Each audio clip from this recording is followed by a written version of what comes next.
Here we are. It's part 2. This looks so different. It's like I'm in a different setting altogether. Do we shake hands again? We could. The sequel. The sequel. So here's what I wanted to ask you about. Yes. That I didn't get to address last time. So Last time, you mean like 2 minutes ago? the other day.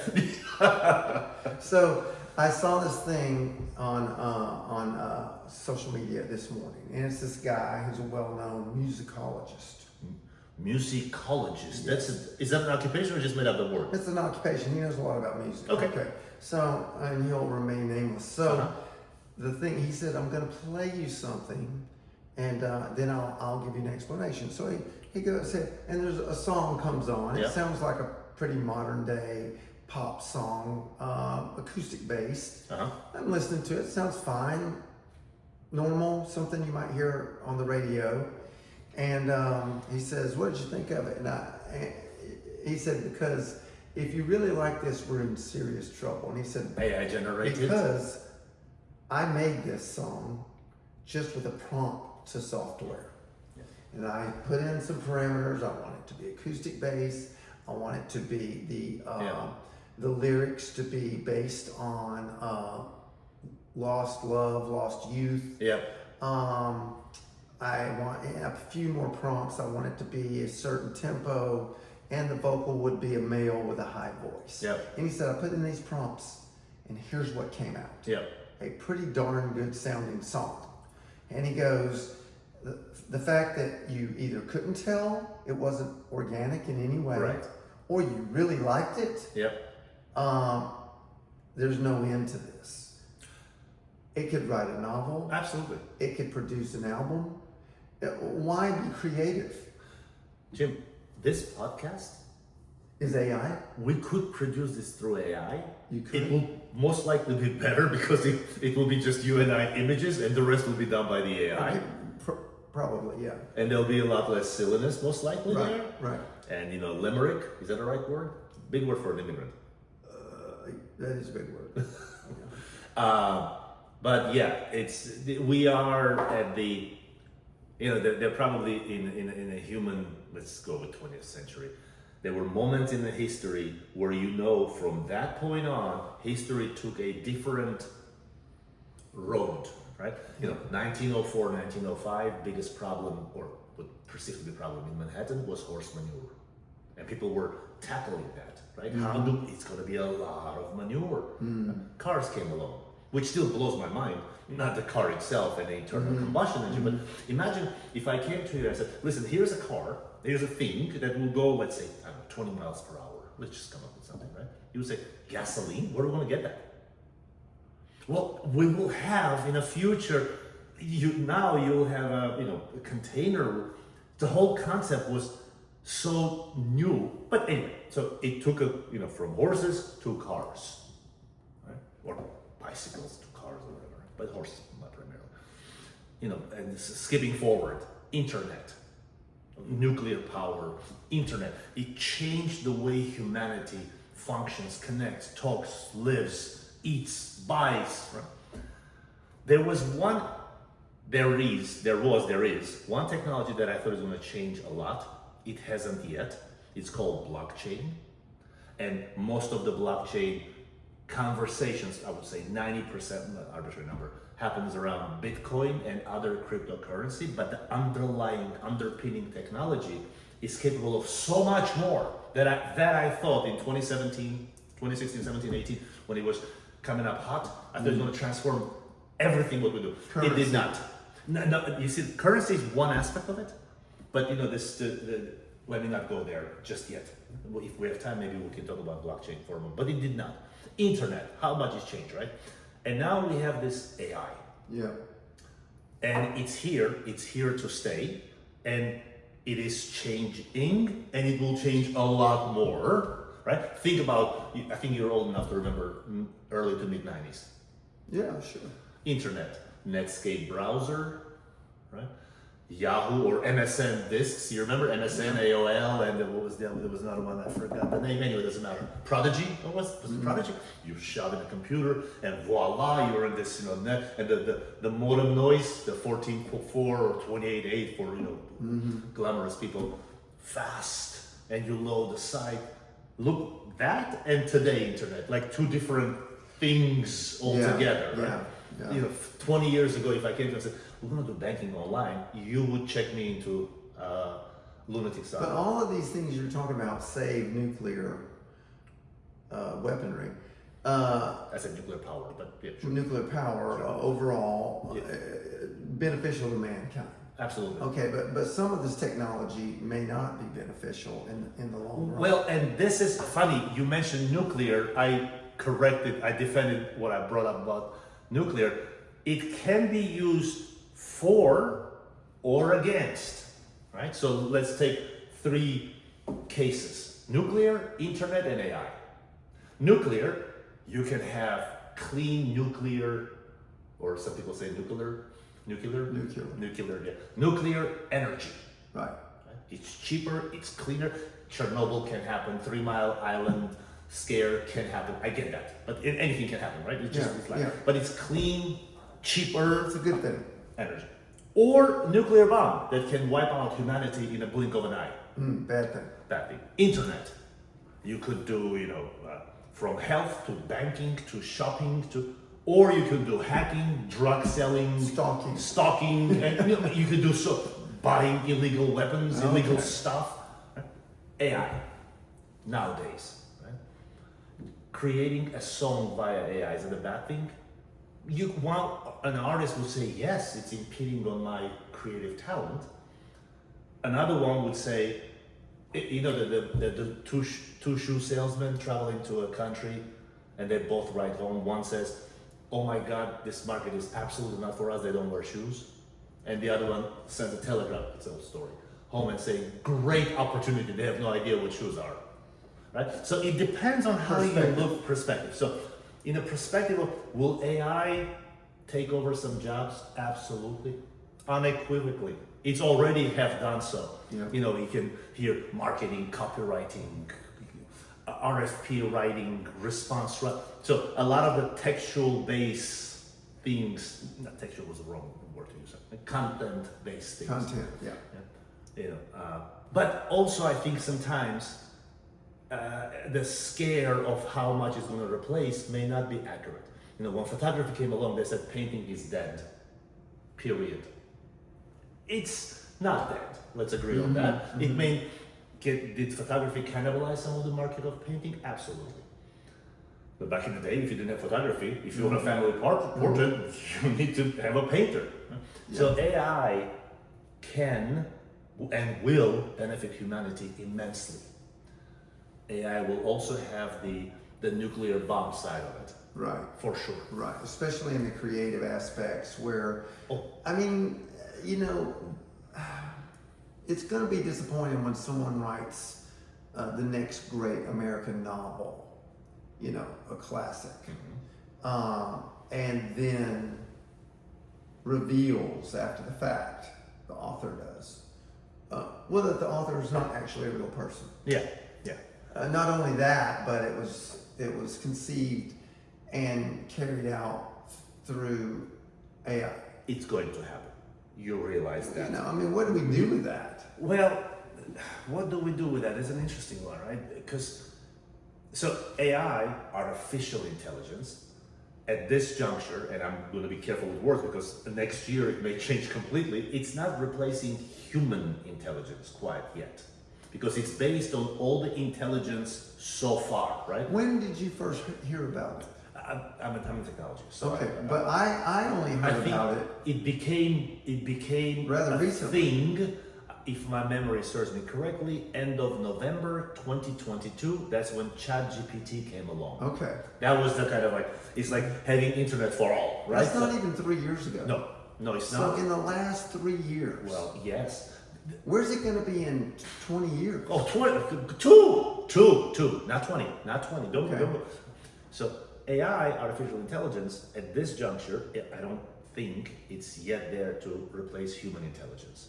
The AGI, artificial generative intelligence, so when it's keep on learning on its own knowledge, so it's advancing itself without additional inputs, right? The large language model, that's right.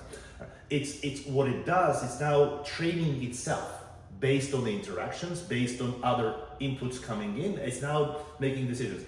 If my memory serves me correctly, I could be wrong on this one, but the story, the nucleus of the story is correct. The Big Blue beat Kasparov in chess, and it was a big advancement for machine, right? IBM, Big Blue. Then the Japanese game, I think it's Japanese, Jesus, hopefully I'm not mistaken, Go. It's a sophisticated game.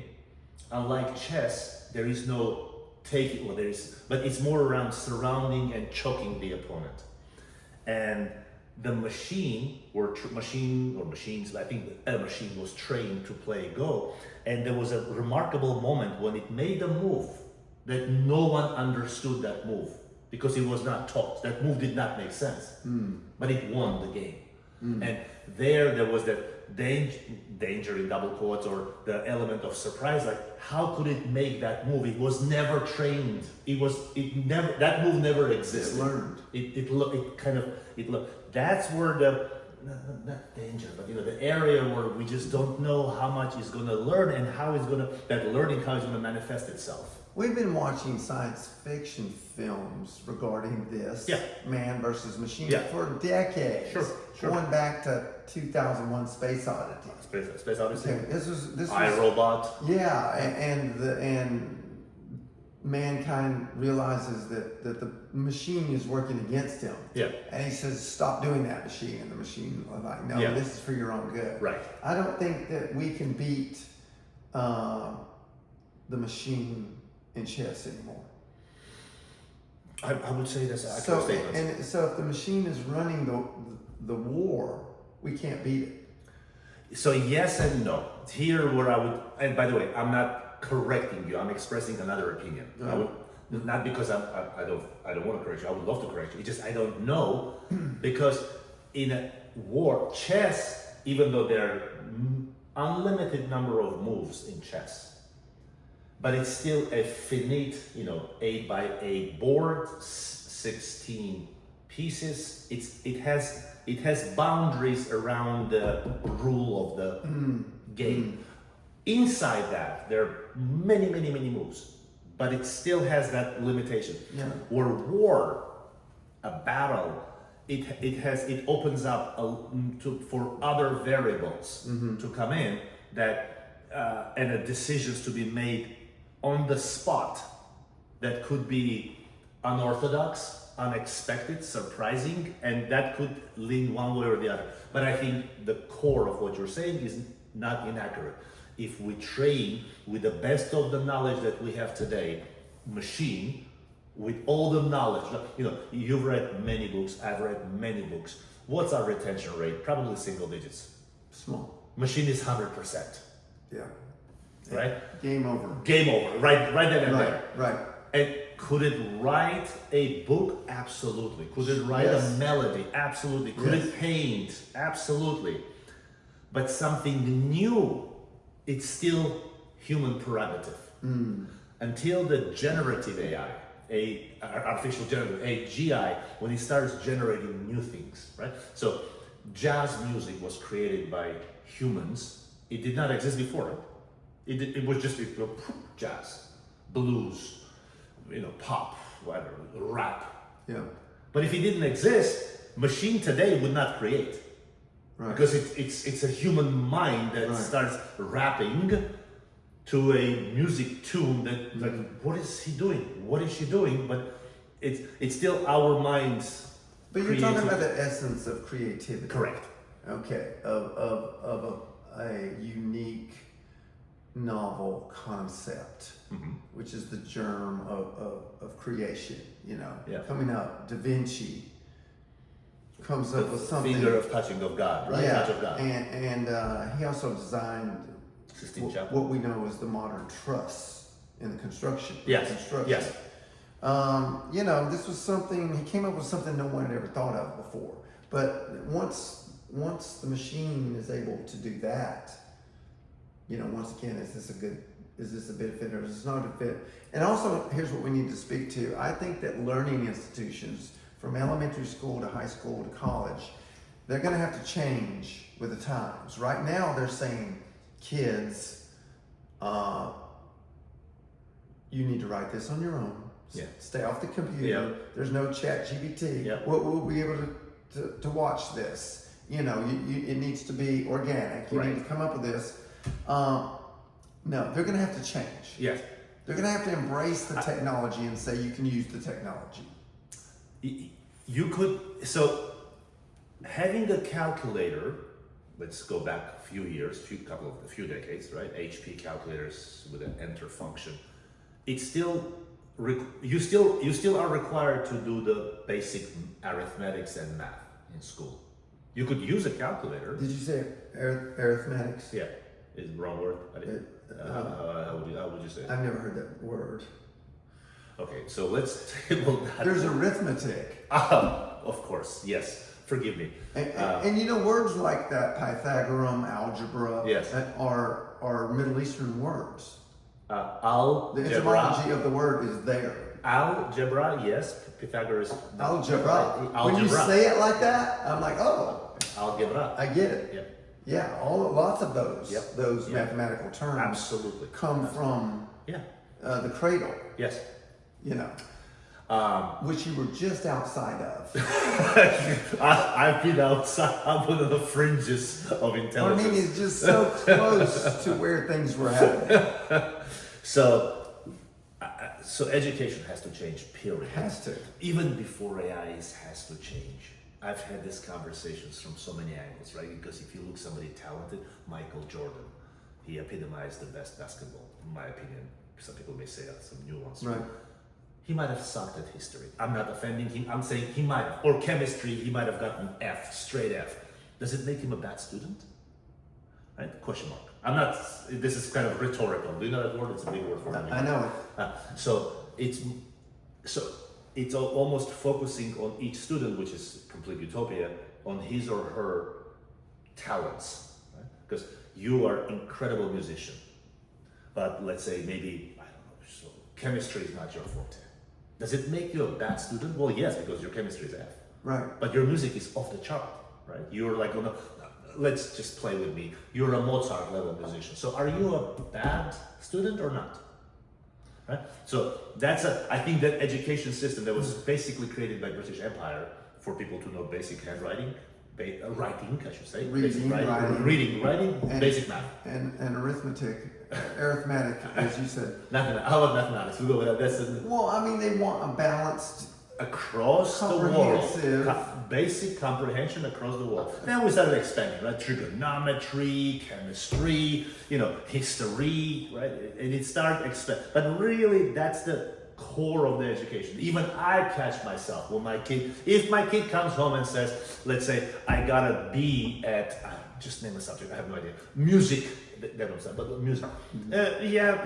Why? I got a B at math. Why? What happened? Why? Because for me, math is like essential. I'm old school. One could argue, say, he's not that good at math. She's not that good at math, but they're incredible at literature. Shakespeare might have really sucked at math. Right? There was a teacher in his classroom. But what are you proposing that we determine the strengths of kids at a young age? Yes. And just feed them to that strength. And feed is, I would choose a different word. At the expense of the other side. Other side. Yes, but not necessarily completely eliminating those, but more supplemental. Now, I'm not saying, listen, I'm not that smart to suggest a new education system. Believe me, and I think you know the first part of the sentence that I'm not that smart to suggest a new but I'm just saying that old education system to measure everybody with the same bar may not necessarily be. That's right. Well, that is what happens. And now you add AI on top of it, right? Suddenly, every problem that you have in school, problem meaning write this essay, calculate this mathematical problem, arithmetic problem. Come up with this new chemistry formula in organic chemistry that will do HOC blah blah. Mm-hmm. All you have to do is just put that prompt into ChatGPT, Grok, Claude, Gemini, and others. Voila, done.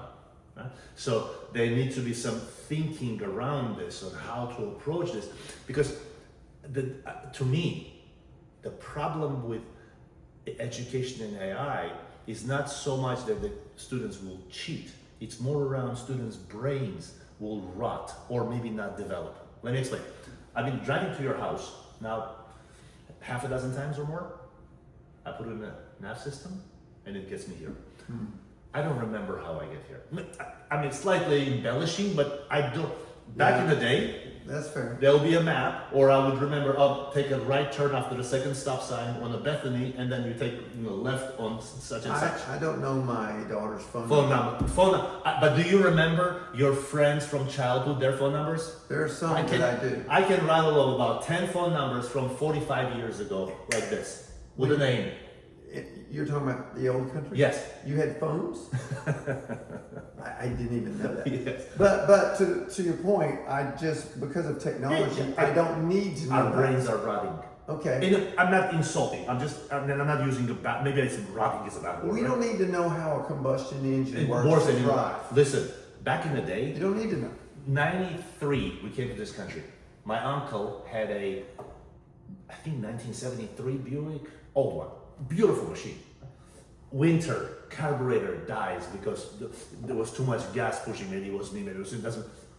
We opened the hood, we put apart the carburetor, cleaned it up, and then he had this measuring thing, and then we put it back together. Today, okay, it's going to be so embarrassing, and you're going to take advantage of this for a long time. My wife's car had a flat. It didn't have a spare tire in it. I got into a discussion that it's impossible. It doesn't have a spare tire. It came from a factory without spare tire. Well, certain makes of German cars have tires called run flat. Yeah, run flat. Yeah. Okay, so even though But this one was ripped, so there is no run flat. What, did you see I was about to curse? You're screwed.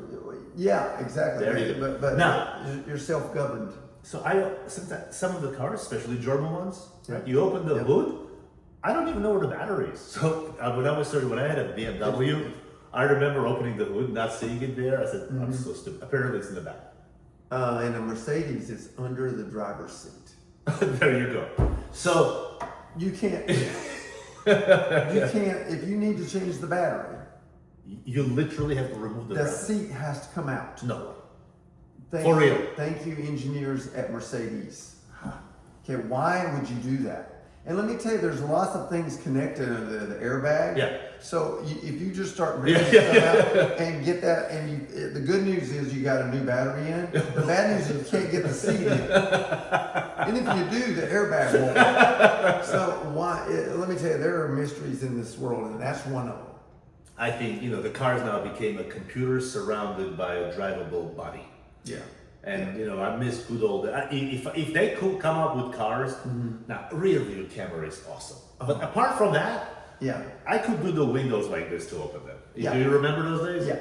Every 16-year-old new driver should have a backup camera. Yes, absolutely, absolutely. It should be mandatory. Yes. Unfortunately, sometimes you might put kids in cheaper cars that don't have them yet. The moms have them. You were in a yurt that was more expensive than my truck, so you don't understand what you're just talking about. But I know the insurance companies would be all for it. Of course. Because it would save so many mailboxes they backed into. Other cars? Other cars, whatever. But So to your point about AI, it's here. It's here to stay. And doing this to it will not help. No. It's embracing it, and I know it's a kind of a gooey word, but embracing it to take advantage of it. When internet came along, you could stay off it, and I'm sure some people said, screw that, I'm not using it, I'll go do my shopping. Now, good news is, internet shopping cannibalized a lot of the other shopping, but it did not replace Walmart's, Target's, and all the other shopping stores that exist. It absolutely cannibalized. But even Amazon decided to go brick and mortar by acquiring Whole Foods. oh, they own it? You're joking, right? Of course I am. Yeah, of course you are. I know when you winked to me because it's not on camera. I knew you were joking. So it's embracing to take best of both worlds. So you understand the AI and you understand what it can do, and then you understand what it cannot do, which is gonna get less and less. Here's a fear. Yeah. If you see a person that you know, neighbor, Yes. and you see this person and they've lost a lot of weight, okay, and they look fantastic. Your wife leans over and says, Ozempic. Yeah. Okay. Yeah. So now it's become this drug, and there's more than that one. Very, what they, AGL, what they call? AGL, something like that. GLP. Okay, so they've come up with this drug. It's very effective. And now if we run across a person who has successfully dieted, maybe organically, maybe they just started working out and eating less, and they did it the good old-fashioned way. It tends to get attributed to this method now. It's you just hop right through it. It may not be true. Yeah. Okay, so now here we have a new band, a new artist, a new novelist, and who comes up with something brilliant and is the flavor of the month in their art form, and we start attributing it. Is this organic? Or was this generated and then he expounded upon it? I mean, what are we gonna do? Listen, let's table AI for a second, and we probably need to our time box ourselves on this conversation. Let's go back to 1960s, the way music was created then. You know, the Beatles, the Rolling Stones, and many others, Kings, Animals, etc. That was a little bit different music creation than, let's say, 90s, right? Not the pop music, but more heavier, right? Chords and others of the world, Stains and others of the world. Even there, they started evolving technology. I don't know if I'm being 100% accurate or not, but Linkin Park, the way back in the day before Chester Bennington committed suicide, they did not sit down together and start creating music. Each one of them had a hard drive, and they would do their parts. Then they would get together and they say, "Yeah, I like that part. Let's capitalize on that." So the creation, even the way we know it, and more, it's as we would say, classical way, is not quite. It evolved throughout, but now what you're saying is it could evolve to a point where humans are not even part of it, right? Which could be. But I would, at this point, again, I could, as somebody's watching this a little bit far out from now, they're gonna laugh at two idiots talking about something that is now 20 years from now, right? Yeah. But at there's this the point, danger of that. I think humans can still create something that AI cannot. Music styles, new variations. I don't know. I think our creativity is just not quite as much there. I'm generalizing, of course. I don't know about. I think that every new facet and phase of technology, whether it be the automobile or the telephone or the light bulb, and on and on and on and on, there's been a contingent of society that rejects it. Of course. We just want our candles. We don't want electric lights. Absolutely. Well, why not? Well, because we're used to that. But even electric bulb and electric light did not replace candles altogether. No. Interesting. No. You mentioned that. To your point, way back, this is going to make this obsolete. Yes. Okay. We still have horses. Yes, we do. Not on the streets of Manhattan, but we still do them in the farms and everything. We don't utilize them the same way. Yep. Now, I'll tell you, a haberdashery, that was one of the things. Haberdashery. Dumb it down. I've stumped you. Haberdashery. It's a sophisticated word. Yes, please do explain. Yeah. Let me go to ChatGPT. Oh, touche. A hat maker. Haberdashery, hat maker.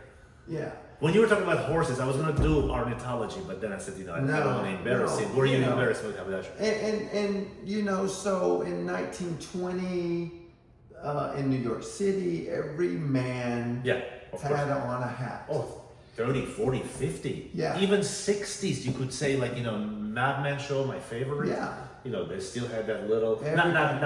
not a cylinder. No, But, no. But if you see the good old 50s movies, sure, all the sure. men had a hat Yeah. and would hand it to the hat check girl at the hotel, and it was just part of. And then fashion overall was Of course. completely more formal. But then it was over. Yeah, Okay, but they still exist. we still have them, We still have them. but not in any shape or form like they were Right. in 1950. Of course. So is it going to make AI? Is it going to cause the certain things to become obsolete? Absolutely. Some 100%. Will we still have people who write songs and literature the old-fashioned way? It's a byproduct of their imagination and creativity, and they continue to even cursive handwriting. It's unfortunately it's dying. Allegedly, I don't know for a fact, they don't teach that in school anymore. Who needs it? I know, but to me, and yes, I'm old-fashioned. To me, cursive handwriting, it shows like your personality. Back in the day, people could look at their writing and determine what kind of person was this. Some of the characteristics and heuristics of the person, not like You don't. portrait. It's not necessarily indicative of a higher education. It used to be. Yes. In the Yes. in the letters of some of the soldiers during our Civil Right. War in the 1860s, some of these letters are. The script is Yeah. unbelievable. It's so beautiful. Yes. And Yeah, I've seen it. it's artistic. Yep. And I mean, it's like, look at this handwriting. And thinking that they had to do this motion and write Maybe this they're motion. using the ink, the inkwells. Yeah. I mean, but it's beautiful, and no one can do it now. So that has truly become Yeah. obsolete. Yeah, and that's the thing, right? So today, AI, let's call it 3-year-old, it's not accurate, but let's just go with the ChatGPT going live, which was end of 22. So let's just say 2 to 3 years old, right? If we draw congruency or parallels with internet being 2 to 3 years old, we would say, oh my God, it's going to replace travel agents, insurance agents, financial, back then you wouldn't say that, but as it progressed. Well, it did replace some, but it also expanded into others that we did not even know would exist, right? Content creation, copywriter, website animator. So today, AI is still that rudimentary, it's so sophisticated, using your word rudimentary is insult, but in earlier stages where we don't know where it's going to go yet. Right? One of my jokes was, I heard it from somebody, so I don't have a copyright. An inventor of the wheel is an idiot. The guy who put two of them together was a genius. Right? Because what do you do with one wheel? Mm-hmm. Unless you're in a monocycle, whatever the hell that called, right? Mm. 2 of them together, or 4 in a car, that 2 bicycle, awesome. Right? So today we're still on a one wheel yet on AI. Mm. Wait until we put 2 together. 4, we don't know. We truly, if somebody says, well, in 5 years, just shut up. Just shut up. Okay? We just don't know. It's advanced. But I think your point about the what do you call the musician? I had a point. What do you call the occupation? Musicologist? Musicologist. Yeah. Is that what he said? That's a big word. Sure it is. So this musicologist, what he said about it was created by not a human. Oh, it's going to be. Oh, absolutely. It will do that. It will design homes. You have a gorgeous home. It will architect gorgeous homes, maybe better than human architects, but it will not come up yet with something new concept. Yeah. I tend to take it in a negative fashion right now, that it's infringing upon human creativity and artistic endeavor. So it's a change. And we as humans, we want change, but we don't accept change. I've been in corporate world for a long time. And when if you have an all hands meeting, call it town hall, whatever, it says, and I'm being slightly exaggerative. Right? Who wants change? Everyone will raise their hand. Again, I'm exaggerating. But when you say, okay, tomorrow your job is changing. Oh no. It's different when a change is affecting us versus just change. Mm-hmm. Right? Because change is a concept. We as humans would take it and we interpret in a positive way. Mm-hmm. But when it actually has to change for us, it's our defense mechanisms immediately go up. I think this horse is dead, right? Just like in 1904, 1905, Henry Ford came up with a Henry Ford no and the dead horse. car, Ford, horse. Yes. Well, I want to end on this. Go. The concept that, and somebody said, when our technology outstrips our humanity, we are truly done for. And I feel like we're kind of on the precipice of the technology overwhelming us in every way, including our humanity. Once we can't beat it in chess, we're in trouble. We're in trouble ultimately in a big, big way that we don't even understand. And we should put a bookmark here and maybe come back to it at another time. You know, we should do AI one more deeper dive, because I was going to mention, he was curious, and we're putting it on. Mm-hmm. Can a machine be empathetic? No. Can machine love? No. No, as of today, as far as we know it, right? Because you can talk to ChatGPT. I've done, as a joke, I try to be harsh on certain technology thing, right? Criticize harshly, and now be friendly and compliment. Same thing, say the same microphone.